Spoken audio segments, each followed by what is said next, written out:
Alright guys, what we're going to do right now is we are going to go over the guided practice for lesson 6.2. So make sure you have your stuff ready and check your answers. If you make a mistake, please fix it.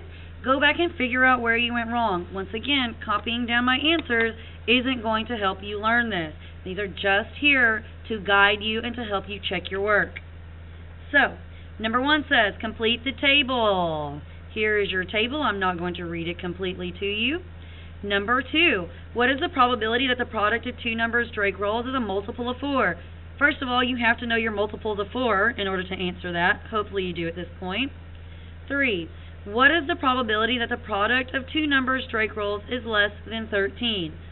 Numbers less than 13 on your chart. You've got 12, 12, 10, 6, 5, 4, 3, 2, 1, 6, 8, 9. You have a whole list. You needed to go through and count those on your own. If you can't read my numbers, the answer for 2 is 15 over 36. The answer for 3 is 23 out of 36.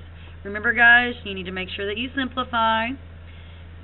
You flip a coin 3 times, or you flip 3 coins and want to explore the probabilities of certain events. Complete the tree diagrams.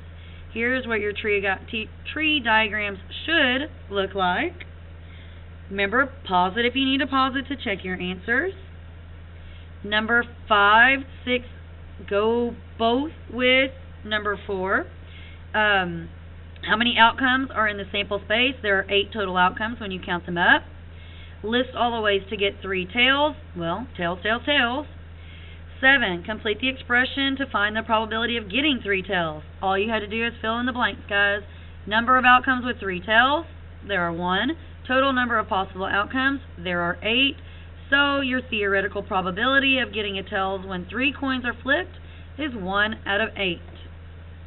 Number 8, what is the probability of getting exactly 2 heads? There are 3 ways to obtain exactly 2 heads. You have heads, heads, tails. Heads, tails, heads, tails, heads, heads. So, fill in your boxes. The first long box should be exactly 2 heads. Your fraction should be 3 over 8. Essential question, check in. There are 6 ways a given compound event can occur. What else do you need to know to find the theoretical probability of the event?